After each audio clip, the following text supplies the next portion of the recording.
So, a new ban list dropped at like 2 in the morning, and I woke up just in time to catch it. This is not a live reaction, but I do want to go over the changes and what I expect from Master Duel in the future. Let's just go in order, starting from the unlimits, using this image provided from It's Bradas HD, whose Twitter and YouTube I'll be linking in the description. First up is Night Assailant. I don't think this matters to anybody, this card is useless. Fire Formation 10 key to 2. Something I'd like to see Master Duel commit to is hitting things instead of pretending that players can feel semi-limits while playing against powerful strategies like Zodiac. You're never actually going to feel this 10 key limit in the game. It's not really going to hurt the deck's consistency that much, and in general, these semi-limits are very unsatisfying and usually not warranted. Just commit to either 1 or 3, there's no reason for something to be semi-limited. Speaking of which, Skill Drain. I hesitate to call Skill Drain to 2 a hit to decks that play it. It's barely a slap on the wrist. These are decks like Eldritch, True Draco, or other stun decks that have a massive suite of floodgates that auto-win the game when they're flipped. There can be only one. Rivalry of Warlords and Goes in Match are just going to spill over to that slot that Skill Drain left in the deck lists. It doesn't make losing to this card any less uninteractive. It's a numbers hit that won't be felt by anyone playing a game of Master Duel. If we are really committing to the best of one format, we need to actually commit to it and get rid of all these auto-win floodgates that you can't afford to pack main deck heat for. Gazelle and Multifaker, these two don't matter that much. They're nice bonuses for decks that are on the fringe of meta, and I legit had no idea Multifaker was even limited until I looked at this list. I think these are both very fun and very fair strategies, and I'm glad to see these cards coming off. So I'm going to skip ahead to talk about both Fusion Destiny and Celestial here, because they're both kind of intertwined. If we're keeping Verte Anaconda, I think Fusion Destiny to 1 is a very good idea, and one that's pretty obviously should have been made before Fusion Destiny came out. Fusion Destiny to 2 is one of the most embarrassing design choices I've ever seen in the game. Just an absolute admittance that you want people to high roll, and that you want high rolling to be very important to deciding games outcomes. Banning Celestial was a hit that people talked about in the TCG that I thought was dumb as hell, but here we are. Getting rid of the 2-draw is pretty massive. This has been one of the more game-deciding parts of the engine in my experience, aside from site blocks, and I am glad to see this go if we're going to be keeping DP in the meta. Filling Celestial's spot is probably going to be Destiny Hero Plasma if I had to guess, and now we're kind of just in the Verte Anaconda ban waiting room for another 4 months, which is going to be a little frustrating to a lot of people. Prank Kids Meowmoo to 1 causes a massive shift of Adventure Prank Kids, moving all the way from Tier 1 down to Tier 1. Jokes aside, I already thought this card was limited, and the hit doesn't really keep Prank Kids down in any meaningful way. This one's kind of obvious, but it should have obviously been hit a long time ago. Adventure Prank Kids is probably going to be staying alive until this card gets banned. Pot of Prosperity to 1 is, I think, a really, really good hit.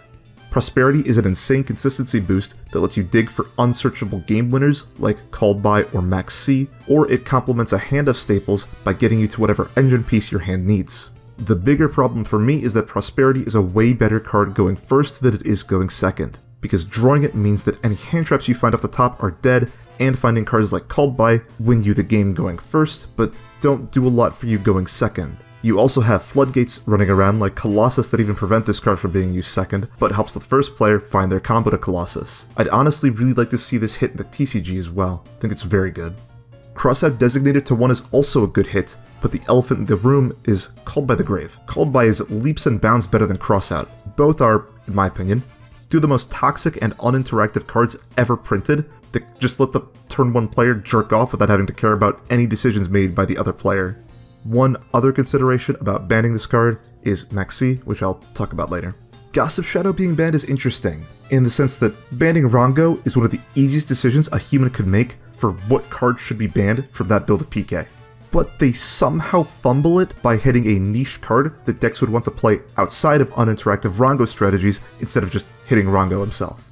It still kills the deck, which is good, but Gossip Shadow is on the fringe of playability, and I think it's a very nice niche card that could have stayed in the game. Vanity's Emptiness and Imperial Order banned is what I'd like to see more of. Cards that auto-win you the game when they resolve and have almost zero counterplay need to have been gone months ago. These are just two of the most obvious hits. True King of All Calamities being banned is also fantastic. Your answers to this card was pretty much only Forbidden Droplet with a trap in hand, because of how Truche could destroy it during the standby phase. This would stop cards like Infinite Impermanence or Forbidden Chalice from targeting it. Virtual World is a lot less strung, but is a lot more interesting to play as and against, getting a ton of more open flex slots in their extra deck and a more diverse game plan, even if it's not as strong. As for things that weren't hit, Max C is an obvious one. If this game is ever going to be taken seriously in a competitive sense, Max C needs to go. Minigames that determine who wins a game before a deck's main strategy or win con is even implemented adds an absurd level of variance where no player skill is being tested or checked. This is going to be an even bigger problem with crossout being limited, so more games are now going to be decided by who drew the better staple lineup as opposed to who played Yu-Gi-Oh! Better or whose deck is better built up against the opponents.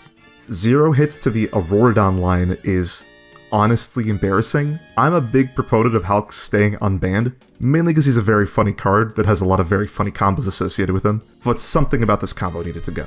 There's so many obvious hits that could have been done here, even if you don't want to ban Hulk. Auroradon itself is going to go at some point, so now we're just in a waiting room for whenever either it or Hulk gets hit. They could have hit the ceiling of this combo but kept it in the game by banning Lion. I would have probably still complained that they aren't hitting the line hard enough, but it'd still be a ceiling hit to the engine. We've already seen how powerful this combo is in TCG. Seeing it in Master Duel feels like we're in a clip show episode or something. And with that, I kind of want to segue into how I feel Master Duel is really dropping the ball with its format. We aren't in any unexplored territory. We're just reliving old TCG and OCG formats that have been mostly solved.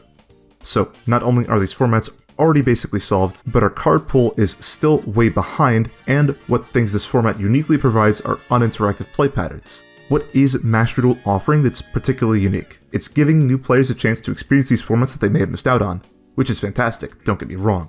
I'm personally really looking forward to playing the upcoming Despia format again. But is this all Master Duel can be doing with its 2020 hindsight on these formats? It took this long to ban obviously overpowered cards like Vanities, Imperial Order, and Calamities 8 months after the game launched. The preemptive hits have all been terrible consistency hits, like Fusion Destiny of the Adventure Engine, which feel bad for players both using them and players playing against them.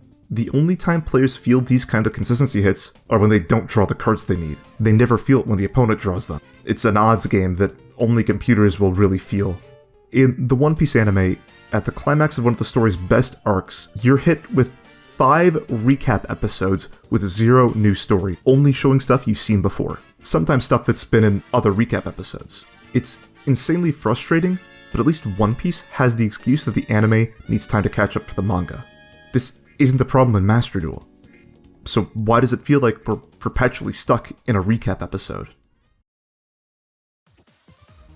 Okay, so I know my release schedule has been pretty dry, but I promise I have some really cool stuff in the pipe that isn't just my usual guides. I've been preoccupied with other games recently, and it doesn't help that sometimes I just don't feel like I'm playing Yu-Gi-Oh! When most of my games are decided by blowout cards like Max C or Called By. Hopefully next Banlist, we can see some changes that resolve this.